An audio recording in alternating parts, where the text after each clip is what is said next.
세계주교대의원회의 후속 교황 권고. 그리스도는 살아계십니다. 함께 읽기. 제4장. 모든 젊은이를 위한 메시지. 이전수 라파엘, 정의평화위원회 위원. 3장에서는 오늘날의 청년들이 경험하는 어려움을 다루었습니다. 프란치스코 교황은 교회가 사회 안에서 다양한 어려움을 경험하는 청년들을 위한 준거가 되어야 한다고 강조했습니다. 지금의 교회가 교황의 권고대로 청년들에게 진정한 준거 역할을 잘하고 있는지 성찰을 하게 됩니다. 프란치스코 교황은 5장을 시작하면서 세상 속에서 어떤 일이 벌어지더라도 절대로 변치 않을 명확한 사실을 상기시켜 줍니다. 하느님께서는 여러분을 사랑하십니다. 하느님이 우리에게 무한한 사랑을 주고 계시다는 사실은 확고한 진리라는 점을 설명해 주십니다. 청년들은 혹은 우리들은 가끔 이 단순하면서도 명확한 사실을 잊고 삽니다.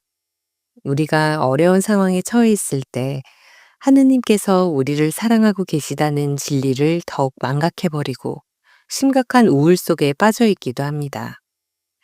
그러나 우리가 하느님의 사랑을 알고 받아들인다면 그럴 필요는 없는 것입니다. 교황은 스바니아 예언서의 한 말씀을 인용하여 우리에게 용기를 북돋아 주십니다. 주 너의 하느님, 승리의 용사께서 네 한가운데에 계시다. 그분께서 너를 두고 기뻐하며 즐거워하신다. 당신 사랑으로 너를 새롭게 해주시고 너 때문에 환성을 올리며 기뻐하시리라. 스바니아 3장 17절 참조. 또한 프란치스코 교황은 하느님의 사랑이 우리를 압도하거나 억압하거나 혹은 내버려 두는 것이 아니며 침묵하거나 모멸감을 주거나 군림하는 사랑이 아니라는 점도 강조합니다. 교황은 파나마에서 열린 제34차 세계 청년대회 개막식 연설을 통해 하느님의 사랑은 날마다 사려 깊게 존중하는 사랑이며 치유하고 일어나게 하는 사랑이고 금지시키는 것이 아니라 화해시키는 사랑이며 동시에 단죄하는 것이 아니라 기회를 주는 사랑임을 설명하십니다.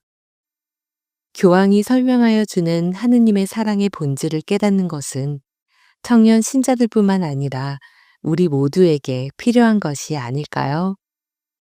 사장은 세 개의 작은 소제목으로 나뉩니다.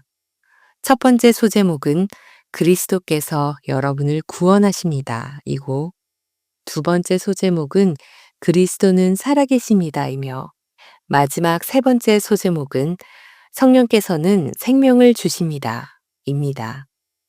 첫 번째 소제목 내용부터 살펴보겠습니다. 매년 사순시기와 부활 대축일을 보내며 예수님의 순환과 죽음, 부활의 장면을 마주하지만 그 의미가 크게 다가오지 않았을 것입니다. 교의 신학적으로 십자가 희생 제사로 표현되는 예수님의 순환과 죽음은 하느님께서 우리에게 보여주신 구원의 가장 확실한 증표이며 우리를 향한 하느님의 지극한 사랑의 결과입니다. 공관 복음과 달리 요한복음에는 이러한 점이 명확하게 드러나는 대목이 있으며 프란치스코 교황은 바로 이 대목을 인용합니다.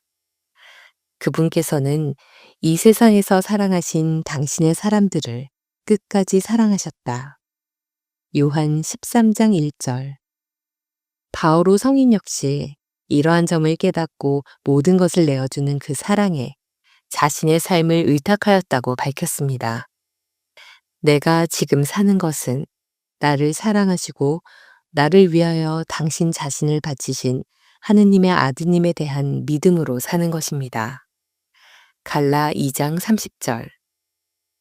우리는 매주일 미사에 참여할 때마다 사제의 손으로 재현되는 이 지극한 사랑을 그리스도의 인격 안에서 마주합니다. 교황은 이런 이유로 주님의 십자가를 바라보고 그분께 매달려 주님께서 우리를 구원하시도록 하라고 권고합니다. 그리스도는 살아계십니다. 제119항 참조. 두 번째 소제목 내용을 살펴보겠습니다. 순환하여 죽으신 예수님은 사흘 만에 부활하여 되살아나셨습니다. 믿기 어려운 이 부활 사건은 그리스도께서 살아계시다는 것, 다른 표현으로 부활하신 예수님께서 우리와 함께 현존하고 계시다는 사실을 가리킵니다. 위에서 서술한 것처럼 우리는 미사에 참여할 때마다 성체 성사를 통하여 우리를 위하여 모든 것을 내어주고 부활하여 현존하시는 예수님을 만납니다. 그렇기 때문에 프란치스코 교황은 그리스도의 현존을 깊게 믿고 우리가 두려워하지 않으며 앞으로 나아가라고 말씀하십니다. 교황은 예수님께서 우리가 생명을 얻고 또 얻어 넘치게 하려고 요한 10장 10절 참조, 이 세상에 오셨기 때문이라고 덧붙이십니다. 이제 마지막으로 세 번째 소제목 내용을 살펴보겠습니다. 예수님께서는 제자들에게 성령을 보내주실 것임을 약속하였습니다. 요한 14장 15에서 31절. 사실 우리가 하느님의 사랑을 깨닫는 것도 성령께서 우리를 도와주신 결과며 우리가 저녁 시간에 무엇을 할지, 주말을 어떻게 보낼지, 책을 읽거나 지적 관심에 따라 공부를 하거나 마음에 기쁨과 감사가 벅차오르는 모든 에너지도 성령께서 우리를 도와주신 결과입니다.